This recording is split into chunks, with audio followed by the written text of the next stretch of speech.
Morning, students. I welcome you to part 4 of The Tempest, Act 4, Scene 1. Before this, we had done that Prospero has welcomed Miranda's and Ferdinand's relation. He has accepted it and he is very happy for both of them. To express his happiness, he has arranged for a mask. I told you before also what is a mask. And while the mask performance is going on, in between there is a special traditional dance performance which is done by the nymphs, the river gods, and by the reapers. The reapers are supposed to be the farmers. So now I move further with that dance performance. It says, enter certain reapers, properly habited. They join with the nymphs in a graceful dance. Towards the end, whereof Prospero starts suddenly and speaks, after which, to a strange hollow and confused noise, they heavily vanish. Here you see the reapers, they are dressed in the traditional attire and they join the nymphs in a graceful dance.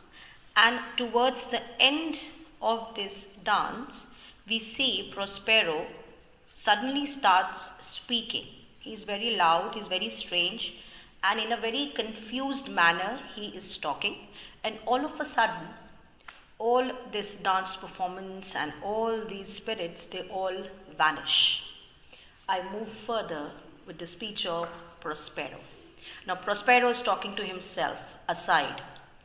I had forgot that foul conspiracy of the beast Caliban and his confederates against my life. The minute of their plot is almost come. And then he moves to the spirits and talks to them. Well done. Avoid no more. Now Prospero, he says, he's talking to himself, oh, I had forgotten about the foul conspiracy of that beast. Who is that beast? Caliban and his confederates. Confederates means his helpers. And who are those? Trincolo and Stefano. I've forgotten about their plan. I've forgotten about the conspiracy against my life. And he says that time what they had appointed for the execution, or with the time what they decided to plot against me, is almost here. And then he turns to the spirits and he praises them for their wonderful performance. He says, well done, and now you may leave immediately without any delay. Ferdinand, this is strange. Your father's in some passion that works him strongly. What he says? That this is very strange. Few minutes ago, he was so happy. He was so excited about this entire program. He wanted us to show all this. And now, all of a sudden, his behavior has changed. He is in an unusual state. His emotions have all of a sudden changed. And that has strongly overpowered him. His attitude has totally changed from being happy and very excited. All of a sudden, it has become very aggressive. Miranda, never till this day saw I him touched with anger, so distempered. What is Miranda saying? Oh, I have never seen him till date. I have never seen him being so angry, in such a violent mood. I have never seen such kind of behavior of my father. Now, when Prospero hears to this conversation, what he has to say?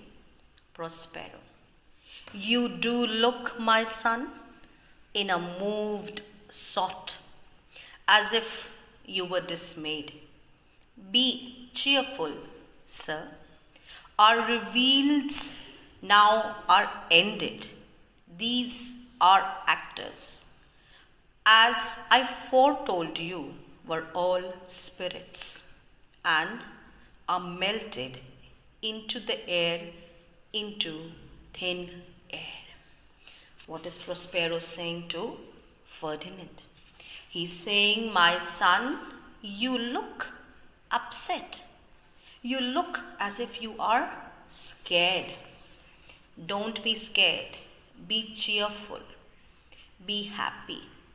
Our merrymaking has now come to an end. Our enjoyment has now come to an end. And he's saying those actors of ours who were performing just now, I told you before also, that they are not real actors. They are spirits who are working on my command, who are portraying my thoughts. And what has happened? The moment the performance is over, they have melted into thin air and they have vanished away in the air. And further, he says,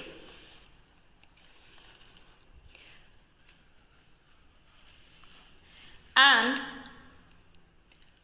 are melted into the air, into thin air, and like the baseless fabric of this vision, the cloud-clapped towers, the gorgeous palaces, the solemn temples, the great globe itself, all which it inherit shall dissolve. And then he says that all these actors who were just now performing in front of you, all those creatures who were performing in front of you, I told you before also that they are not real. They are just supposed to be the spirits who are working on my command. And he's saying what has happened. This is not a real vision. It is just like an unreal vision. Like you see who were performing this act in front of you.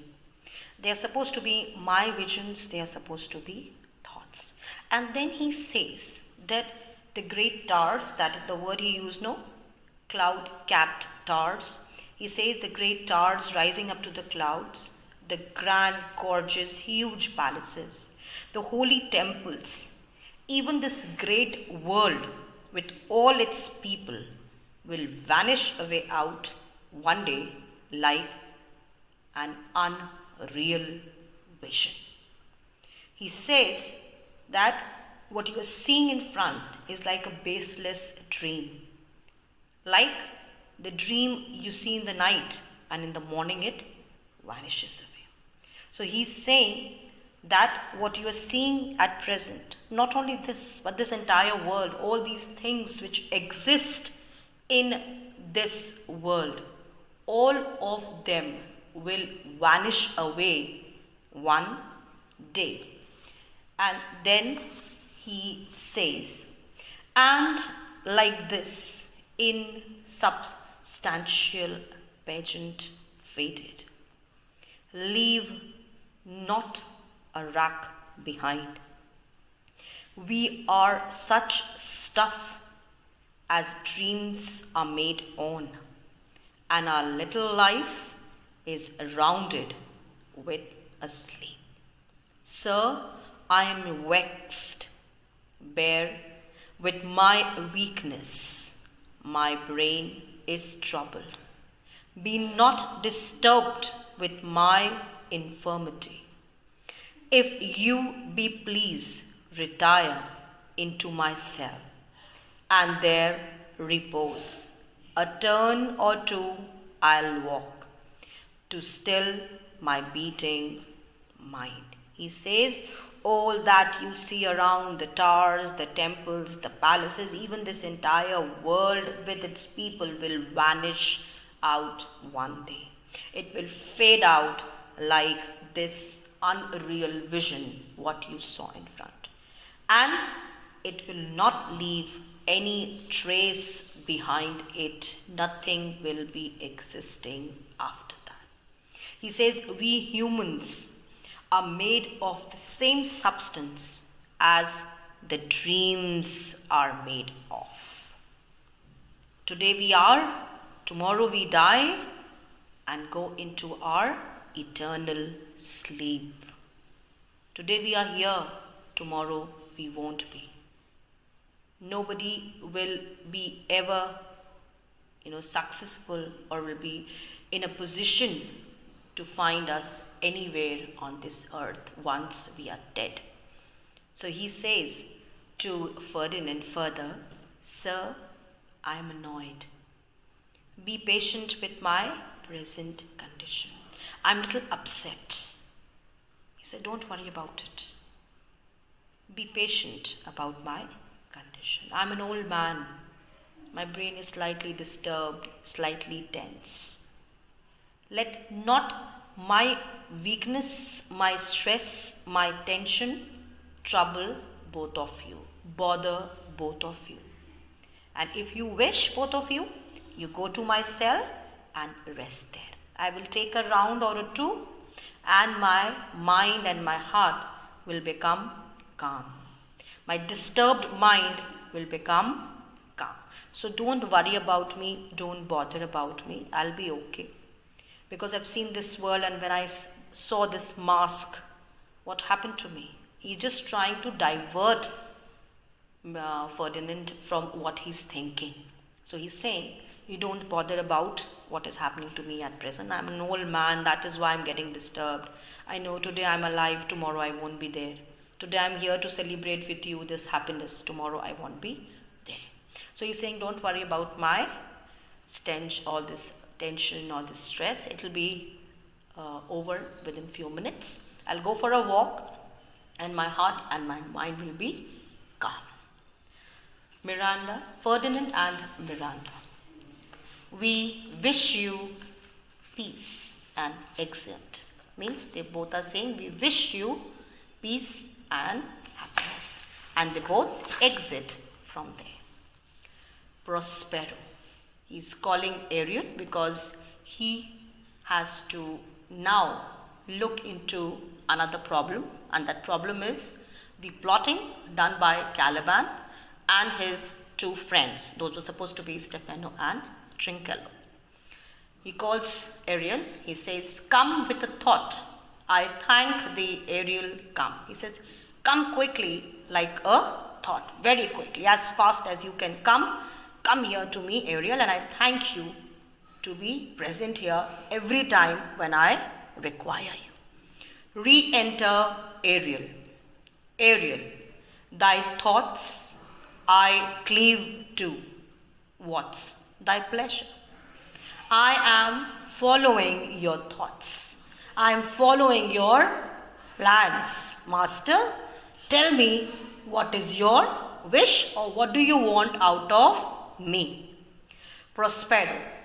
Spirit, we must prepare to meet Caliban. He is saying that now we should prepare ourselves to meet Caliban, or you can say we must prepare ourselves to face Caliban now and to end up his plot. Ariel says, my master, when I presented Ceres, I thought to have told thee of it, but I feared lest I might anger. Ariel is saying that, Master, I wanted to inform you at the time when Ceres was introduced in the mask. But then I got scared that if I might come in between and tell you about it or disturb you while you're watching the mask, you may get annoyed or you may get angry. Prospero. Say again, where didst thou leave these wallets? He's saying, just tell me again. He's very angry. He's very frustrated. He says, tell me again, where have you left those rascals? Wallets means rogue, or rascals means useless people.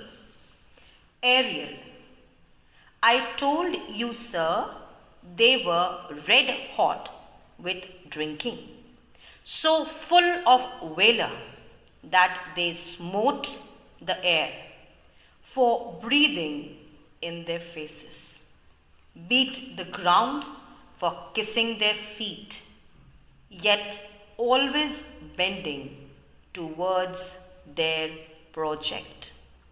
Then I beat my tabor, at which, like unbacked colts, they pricked their ears, advanced their eyelids, lifted up their noses as they smelt music. So I charmed their ears, that calf-like they my lowing followed through. Toothed briars, sharp furs, pricking gauze and thorns, which entered their frail shins. At last I left them, I the filthy mantled pool, beyond your cell, there dancing up to the chins. He said that I told you, master, that their faces were flushing with drinking. Turned red means they were flushing, they would become red. And they became so brave that they aimed their blows in the air that blew in their faces. They were trying to show their strength by blowing air on their faces. And then they stamped the ground for daring to kiss their feet. You know, stamping? You're hitting hard on the ground. They were stamping on the ground with their feet as if the feet are kissing the ground. And they were looking up and talking in the air and talking loudly and pretending to be strong and brave soldiers. Yet they were determined to pursue their plot to kill you. They were drunk. They were, talking rubbish, behaving like soldiers and marching or something like that. But then too, their plan was very firm. They were determined to kill you. So what I did? I started beating my tabor. Tabor is a small drum. He said I started beating my drum. And then, like untrained horses, wild horses, the word is used, unbacked colts. That is used for unmounted young horses. That means those were not trained horses. They became alert. That means they got mesmerized with my music. They pricked their ears. They pricked their ears means their ears became alert. Like you see the dog, dogs and animals, when they hear some unusual sound, all of a sudden they look, raise their head up, the ears will stand straight and they look here and there. That is what is pricked their ear. Lifted their eyes, looked up and raised their noses as if they heard my music. They got alert and they started listening to my music. And what did I do? I cast a spell on their ears. With my magic, with my music, I casted a spell on their ears. And what happened after that? Like a calf, a baby cow, like a calf, they started following me. From where? Through thorny briars. Briars are supposed to be shrubs which have thorns. The best example for it will be the wild rose flowers. Very small thorns they have. And then sharp firs. Sharp firs are also kind of shrubs which do have thorns or spiny, you can say, stems from which you can get hurt. And then prickly gauze and thorns. They did not see anything. They just started following my music like a calf, like a baby cow. And they were crossing through the bushes and the shrubs and the thorny bushes and getting pricked and getting wounded, they were not bothered about it. They were all pierced in their legs, in their hands, all side it was all pierced and they were hurt. Finally, what did I do?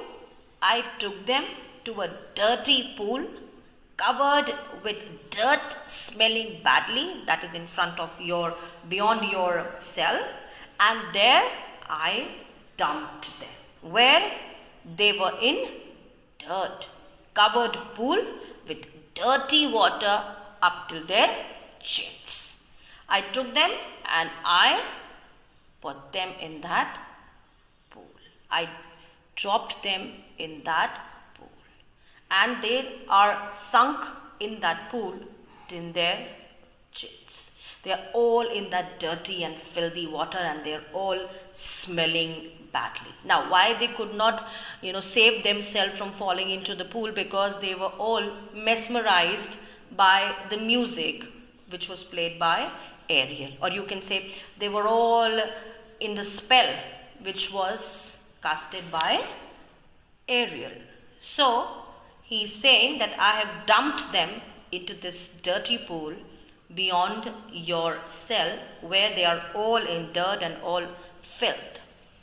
Prospero. This was well done, my bird. Thy ship invisible, returned thou still. The trumpery in my house, go, bring it hither. For still to catch these thieves. He said, well done, my Ariel. He uses a word here, he uses a phrase here, my bird. It is a way of showing love. It is a way of showing endearment. Endearment means you are praising somebody. You are giving honor to somebody. Okay, so he says, well done, my dear Ariel. Do not go away. Remain invisible. Do not be visible in front of anyone. Remain invisible. Go and bring my flashy garments. Flashy means gaudy, attractive, beautiful garments. The word is here, trumpery. Trumpery refers to the word that means garments, dress, okay, clothes.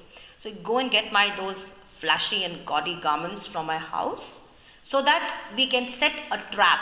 The word is stale. Stale means a decoy. Decoy is a trap. Like when the hunter sets a trap for the birds or animals, that is a decoy. So here he is saying, you bring that dress here and then we'll set a trap to catch these fools or these thieves. Remember, children, when we did an act where Caliban, Trincolo and Stefano are plotting or planning on the thoughts of how we are going to kill Prospero, how are we going to get inside his cell. There were certain things that Caliban told Trincolo and Stefano that you have to be very watchful about those things. There were books, there were tools, and there was one more thing, that was the robe. You know what is robe? That gown what he wears. He said, no, remember, remove these things because these are supposed to be magical things and they give them they all give him lot of power. So if he gets lot of power from these things, then you won't be able to kill him. So he told them to remove all these things from his cell first and then kill him. So here he said, bring my robe, bring my cloth. That is very gaudy, that magical robe, bring it here. And this is a fake, this is not the real one, this is a fake robe, what he is saying bring it here. And then what will I do? We'll set a trap for these fools to get stuck here in this. Children, with this I end here your part 4. Further, I'll be continuing with the rest over part or the leftover part of Tempest, and I'll be sending the video to you. Till then, be safe, have a nice day.